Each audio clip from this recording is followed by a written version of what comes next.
Previously on Desolate Era, the Ji clan faced annihilation as Snow Dragon Mountain Zifu disciples attacked, seeking to seize their newly discovered elemental mine. Amidst the chaos, Ning, fueled by the potent elemental essence, attempted the critical breakthrough to the Zifu disciple realm.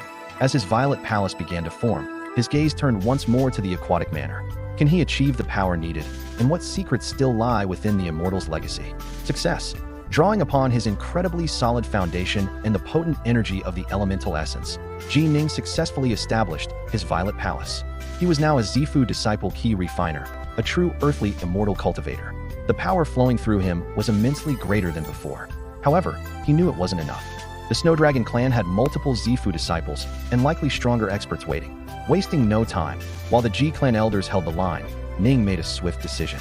He entrusted the defense temporarily to G9 Fire and the others, and, under the cover of the ongoing conflict, slipped away towards the Aquatic Manor for a second time.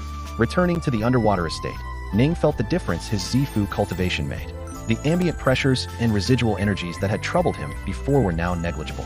He moved with greater speed and confidence, heading deeper into the areas previously inaccessible or too dangerous for his Hotian-level strength. This time, he reached the true core of the manor. There, he encountered the manor's spirit, the guardian left behind by the immortal cultivator, a massive, spectral yellow bear. The bear's spirit, ancient and wise, acknowledged Ning's successful breakthrough and his previous passage through the initial trials. It revealed the manor's true purpose, not just to hoard treasure, but to pass on the immortal's legacy to a worthy successor. The spirit explained the four main halls accessible to Ning at his current level: the Treasure Hall, the Divine Abilities Hall, the War God Hall, and the Stellar Hall. Intrigued by the mysteries of the Tao, Ning first chose to enter the Stellar Hall. Inside, he found himself adrift in a sea of stars, surrounded by profound insights into the workings of the universe, particularly related to the Tao of the Sword. Meditating within this unique environment, Ning focused on his Raindrop Sutra. His understanding deepened exponentially, reaching a new level of comprehension. He gained enlightenment on the Rainwater Sword domain, not just executing techniques, but manifesting a domain of sword intent around him, subtly influencing the environment and suppressing his foes. This was a major step towards mastering the true meaning of the Tao. Next, seeking to test his combat prowess and gain practical rewards, Ning entered the War God Hall. This hall presented direct combat challenges against increasingly powerful War God puppets. Ning cleared the first level, defeating a puppet equivalent to an early Zifu disciple, with relative ease thanks to his domain and skills. However, the second-level puppet, possessing power nearing the peak Zifu stage, proved too much for Ning's current abilities. He fought valiantly, but was ultimately defeated. Though he failed the second level, the Yellow Bear spirit acknowledged his talent. As per the manor's rules, having cleared the first War God level, Ning was allowed to choose one mortal-rank treasure from the Treasure Hall. Foregoing powerful weapons or elixirs, Ning's strategic mind focused on his clan's immediate crisis. He chose the complete diagrams and instructions for a powerful defensive formation, the Netherwyrm Heavenlock Formation. This formation, while complex, was renowned for its defensive capabilities, capable of withstanding attacks from Wanxiang Adepts if powered sufficiently. It was the perfect tool to protect the Ji clan and the mine. With the formation diagrams secured and his sword Tao elevated, Ning exited the Aquatic Manor. He returned to the rendezvous point at Brightheart Island on Serpentwing Lake, expecting to meet his father. But Ji Ichuan wasn't there. A deep sense of unease filled Ning. He rushed back towards their dwelling, his heart heavy with foreboding. His worst fears were realized. Ji Ichuan, his stern father, his first sword instructor, had passed away. The old injuries sustained years ago, combined with the grief from Yuchi Snow's death and the constant stress of protecting the clan, had finally taken their toll. He had passed peacefully, waiting for his son's return. Ning was devastated. He had lost both his parents in this new life, the two pillars of his world. The weight of responsibility for the Ji clan now fell even more heavily on his young shoulders. Morning had to wait.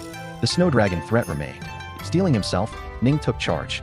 He gathered the remaining Ji clan Zifu disciples, G9 Fire, Ji Truekeep, Ji Shadow, and his father's loyal spirit beasts, Uncle Black and Uncle White. Following G9 Fire's earlier reconnaissance, they moved the clan's core forces and resources to Oxhorn Mountain, a strategically defensible location near the elemental mine. At Oxhorn Mountain, Ning immediately began setting up the Netherwyrm Heavenlock Formation. It was a massive undertaking, requiring precise placement of thousands of formation flags and careful channeling of energy from the nearby elemental mine. G9 Fire, himself skilled in formations, assisted, binding the formation's core to himself as the primary controller, while Ning provided the crucial expertise from the diagrams. They worked tirelessly, creating a powerful defensive shield around their position, giving the clan a glimmer of hope. Their preparations were completed just in time. The main Snow Dragon Mountain forces arrived, far more numerous and powerful than the initial group. They included not only multiple Zifu disciples, but also skilled formation masters like Nong Zidao and, most worryingly, a true Wanxiang Adept known as Adept Wu, an expert whose power far surpassed the Zifu realm. The Snow Dragon forces launched their assault. The Netherwyrm Heavenlock Formation flared to life, a massive barrier of dark energy swirling like a protective serpent. G9 fire controlled the formation's core, while Ning, with his deeper understanding, guided its energy flows and directed counterattacks. The formation held strong initially, repelling waves of attacks from the Zifu disciples. Ning even used his knowledge of the formation's intricacies to coordinate attacks, trapping and killing several Snow Dragon Zifu disciples who recklessly charged in, including the formation master Nong Zidao's initial probing squads. Seeing his forces falter, the Wanxiang expert, Adept Wu, finally took action. His power was on a completely different level. With casual waves of his hand, he unleashed attacks that shook the very foundations of the formation. The energy shield flickered violently, cracks appearing. G9 fire strained, pouring all his energy into maintaining control, but the gap in power was too vast. Even Ning, assisting with all his might, couldn't fully bridge the difference. Adept Wu focused his attacks, sensing Ning's crucial role in guiding the formation's power. A devastating blow shattered a key node, weakening the entire structure. Adept Wu lunged towards Ning, intending to eliminate the young prodigy. Knowing he stood no chance in a direct confrontation and that his capture or death would doom the clan, Ning made a painful choice. He activated a precious, life-saving escape talisman, likely one obtained from the Aquatic Manor or given by his parents. With a flash of light, he vanished from Oxhorn Mountain, leaving his clan behind to face the wrath of Adept Wu, but preserving the hope that he could return stronger. Forced to flee, despite his Zifu breakthrough and the powerful Netherwyrm formation, Ji Ning was overwhelmed by the Wanxiang Adept Wu. Using a desperate escape, he vanished, leaving his clan cornered at Oxhorn Mountain. His only hope lies once again within the mysterious Aquatic Manor. For the third time, Ning plunges into the Immortal's legacy, seeking the strength to defy fate. Materializing back within the familiar yet mysterious halls of the Aquatic Manor, Ning didn't waste a moment. The image of his clan cornered, his elders fighting desperately against Adept Wu, burned in his mind. He knew he needed more than just Zifu-level power. He needed a qualitative leap, a power that could challenge the Wanxiang realm itself. He sought out the Manor spirit, the spectral Yellow Bear. The Yellow Bear spirit, sensing Ning's desperation and recognizing his potential, guided him towards previously restricted areas.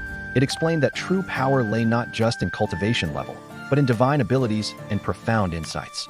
Ning's previous failure in the War God Hall indicated a lack of fundamental power, but his rapid progress and sword domain showed promise.